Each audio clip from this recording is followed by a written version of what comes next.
여러분 안녕하십니까, 진성호입니다. 이재명 더불어민주당 대표의 법안 1호는 양곡관리법입니다. 윤석열 대통령이 취임 후 처음으로 거부권을 행사한 바로 그 법안입니다. 자, 이 양곡관리법 개정안이 왜 문제인가? 여기에 대해서 지금 국민의힘 의원들이나 대통령실이 충분히 설명을 했습니다.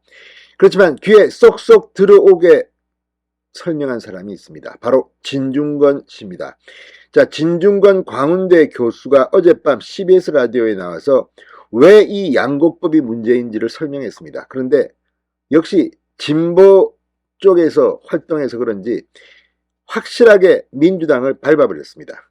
지금 민주당의 수준, 이재명 대표가 이 의원대에서 처음 냈다는 법안이 이 모양 이 꼴이냐. 자, 그리고 또 하나, 이재명 대표의 체포동의안, 여기에 대해서 진중권 교수는 자신있게 마음속으로 이재명은 범죄를 인정하고 있다는 생각이 든다는 의견을 밝혔습니다. 왜 그럴까요? 자, 지금 후쿠시마로 가겠다는 민주당 의원들은 또 뭘까요? 자, 아무튼 역시 저쪽 편에 있는 사람들이 저쪽 편을 공격하는 것이 훨씬 더 효과적일 거라는 생각이 듭니다. 진중권 교수가 이재명과 민주당을 정말 잘근잘근 씹었습니다. 어젯밤 CBS 라디오에서 무슨 일이 벌어졌을까요? 진성호의 융단 폭격 시작합니다. 더불어민주당을 융단 폭격합니다. 자, 진중권 교수가 이 양곡관리법을 정말 박살을 냈습니다. 어젯밤 CBS 라디오 박재홍의 한판 승부에 나온 진중권 교수는 이 야당들이 강행 처리한 양곡관리법 개정안에 대해서 파퓰리즘이다, 농민표를 신경 쓴 것이라고 말했습니다. 그러면서 솔직히 말하면 지금 쌀 소비량이 줄어들고 있다. 그게 의미하는 바는 뭐냐면 쌀이 과거에는 우리의 주식이었는데 그 중요성이 떨어지고 있는 거고 사람들이 다변화되는 거다. 밀가루도 많이 먹고 그 다음에 채소부터 여러 가지, 그러니까 식단 자체가 고급화돼서 어쩔 수 없이 벌어진 현상이다. 앞으로 줄어들 거라는 것이다. 그렇다고 한다면 경작지를 갖다가 줄여야 한다. 그러면 인센티브를 주면 안 되죠. 인센티브를 주면 안 되고 경작하면 안 되게 만들어야 되는 거 아니냐고 반문했습니다. 그러면서 사들이는 쌀은 어떻게 되냐? 그냥 썩는 거잖냐?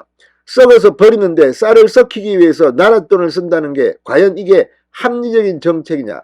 농민은 그럼 영원히 정부한테 손 벌리는 존재가 되어버린다. 어떤 인원들은 산업 다른 영역으로 옮겨야 하고 그 다음에 농사 자체를 갖다가 첨단 산업으로 바꿔야 되고 이런 데 돈을 쓰자라고 하면 제한다라고 말했습니다. 진중권 씨의 말처럼 지금 이걸 갖다가 아니 쌀을 위한 쌀입니까? 아니 어차피 썩는데 이걸 갖다 버리는데 나라 돈을 쓴다? 그러면 농민들도 그 미래를 갖다가 보장이 힘듭니다. 계속 나라의 돈에 의존하게 된다. 그럼 아예 농사 안 짓고 돈 바로 받으면 됩니다. 그게 더 경제적으로 효율적일지도 모릅니다.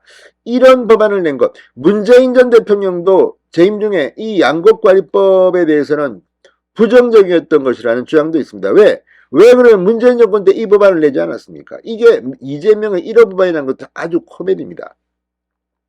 자, 하영재 국민의힘 구속영장이 법원에서 기각됐습니다. 체포동의안이 국회를 가기로 했는데 그 이유가 뭘까요?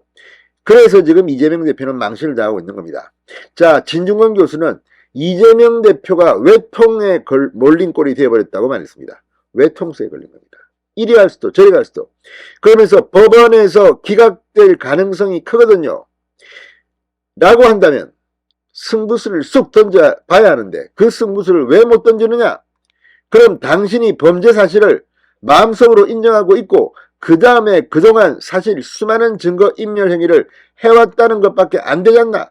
그렇기 때문에 사실 이재명 대표로서는 상당히 이제 곤혹스러운 상황이 된 것이라고 부연 설명했습니다. 그러니까 마음속으로 이재명이 범죄를 인정하지 않는다면 하영재가 영장 기각된 것처럼 자기는 아예 체포동의안 이 표결도 붙이지 못하고 내가 가서 법원 가서 구속영장 실질심사 받을게. 그래서 하영재처럼 영장이 기각되면 되는 거 아닙니까? 그런데 범죄 사실을 마음속으로 인정하고 있고 그 다음에 그동안 수많은 증거 인멸 행위를 해왔다는 것밖에 안 되지 않느냐는 것이 진중권의 지적입니다. 여기는 정말 할 말 없을 것 같습니다. 지금 민주당은 집단으로 이재명의 범죄를 인정하는 것인지, 그래서 정치 탄압이라고 이 구속영장 발부를 막는 것인지, 심사도 못하게 하는 것인지, 자, 이걸 찌른 겁니다. 자, 그리고 후쿠시마 이야기도 나왔습니다. 민주당 의원들이 6일부터 2박 3일로 일본 후쿠시마를 방문하는 데 대해서도 이런 짓 안 했으면 좋겠다. 가서 뭐 할 거냐? 전문가도 아니고 가서 뭘 보겠다는 거냐? 실제로 거기 가서 일본 정부가 협조를 해주겠나? 당연히 안 해주겠죠. 일본 의원들도 안 만나고 그럼 뭐 할 거냐? 관광할 거냐? 일본에까지 가서 대한민국 여야가 싸우는 모습을 보여주는 거지 않나? 이게 과연 올바른가? 오히려 국힘만 좋아하지 않나? 쟤네들 봐라라고 덧붙였습니다. 아무튼 진중권의 말투 빈정대는 듯하지만 민주당을 잡는 데는 이만한 혀도 없을 것 같습니다. 자, 어쨌든 이재명이 법원 영장심사를 못 받는 이유, 마음속으로 범죄를 인정하고 있는 것은 아니냐는 진중권 씨의 말이 이재명의 패부를 찌르고 있습니다. 진성호의 융단 폭격이었습니다. 여러분 감사합니다.